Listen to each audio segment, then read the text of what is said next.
And police say they're still trying to determine the connection between Nicole Lovell and the 2 Virginia Tech students charged in this case. In fact, they say that one train rear-ended another. I'm going to step to the side so that you can see more of this scene. And as you can see, it's quite a mess out there. They show us a little bit about what investigators know. I'll even circled some information here for you.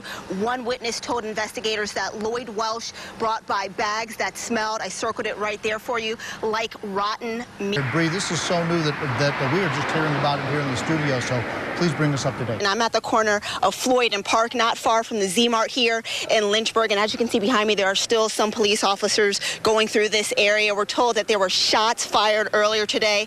Witnesses in the area, some people that live in this area, tell me that they saw some suspects running through here. So police are still looking for those suspects. We're standing in what was once their kitchen area. You can see how the shelves over there on the wall have been destroyed. The bricks are now on the ground. And we're also looking over to what may have been their living room. I just saw this craziness right here. This woman is out here running. What are you doing out here running? I'm a runner and I wouldn't do that. What are you doing? Come here. No, don't run away from me. You got to tell people at home, what are you out here doing running?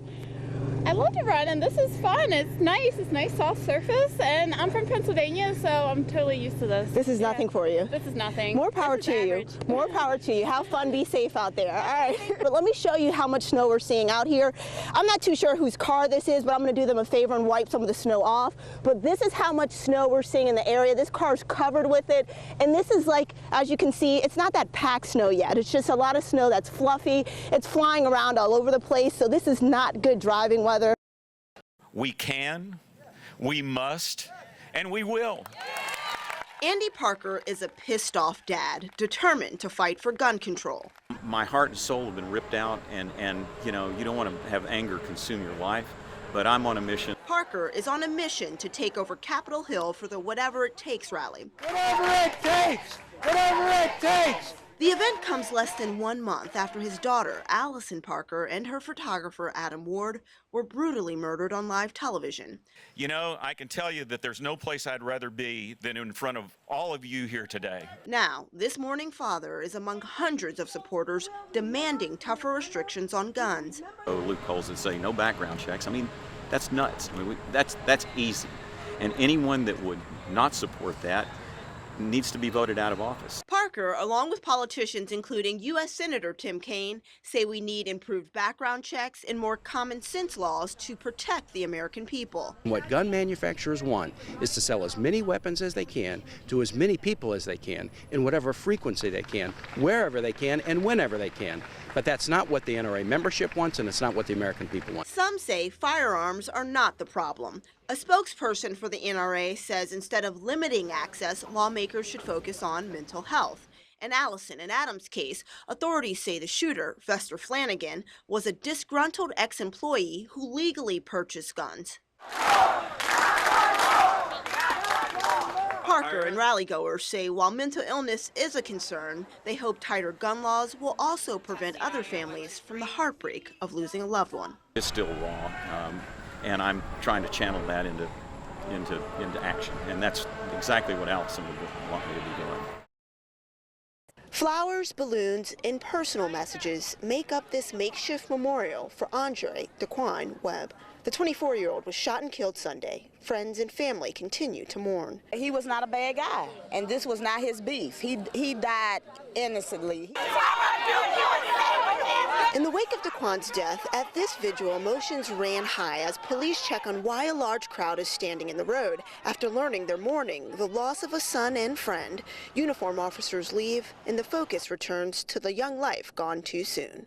For neighbors, this is a sad reminder of another life lost. Gary Kraft has lived in this neighborhood for years. He's concerned about the violence. At nighttime, who wants to go to bed and wake up to gunfire? Since January, there have been 4 shooting deaths nearby, 2 at Obenchain's Garden Center, 1 at the New Deli Mart, and now Webb's death. While some are leaving this quiet community, Kraft and other longtime residents say it's the violence that must go. I'm not gonna run from my neighborhood. This is our neighborhood. Police say they've increased patrols, but Kraft says he believes it's also going to take more residents looking out for each other to keep this community safe. You don't have to give no names. You can just pick a phone call. Everybody got to get on the same page. We got to get the community back. And after this recent death, people are praying for peace. They don't need to be out here trying to revenge. Nobody's deaf. By the looks of it, this quiet corner of Patton Street, home of the former Register and Bee building, hasn't changed much since the 1960s. Residents say what's different here is race relations. Decades ago, this was the exact spot African Americans held marches against segregation. Bishop Lawrence Campbell helped lead those efforts. From birth until death, black people could not eat in public accommodations. During the summer of 1963, people protested and held sit-ins on the steps of the city municipal building.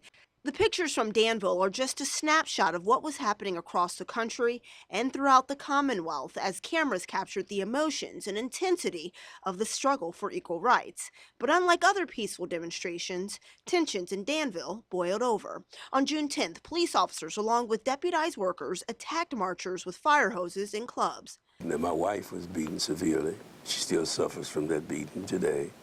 There were some people who had concussions.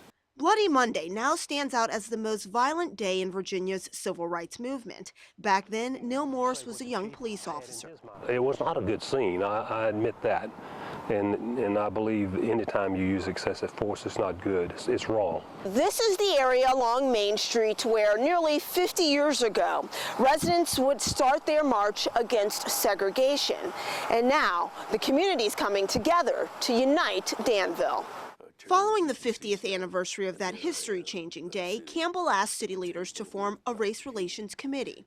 I learned from '63 that it's wise to be proactive, and I felt that there should be a place where the races of our community are talking. In response, Danville's mayor, Sherman Saunders, and the city council created Danville United, the group's vision to make the area more inclusive than it was in the past. A lot of things have changed since that time, and Danville United is trying to build up on that. And quite frankly, I don't think Danville has come a long ways. I know, in fact, Danville has come a long ways. In an effort to improve community relations, City Manager Joe King, along with the police department and other agencies, examined issues such as arrest rates and racial disparities. We're a community that's half white and half black. We're proud of our diversity. Like so many communities, our police force is predominantly white. That creates some challenges, if not tension. And in the past year, incidents involving police officers in the death of minorities sparked civil unrest nationwide. And they have succeeded in overturning that police car on this street.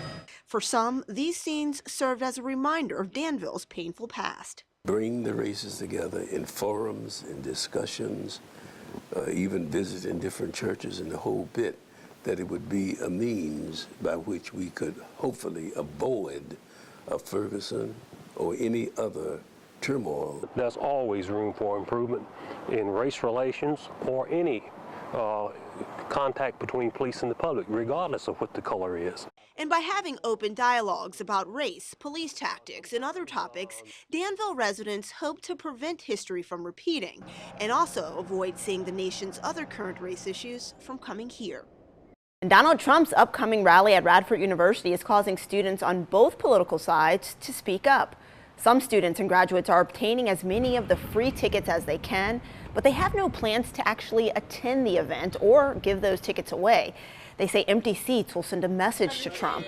Now, some are planning a read-in where they will sit in the rally but read a book the entire time. Well, grab your mason jar. Franklin County is celebrating its moonshine history this weekend.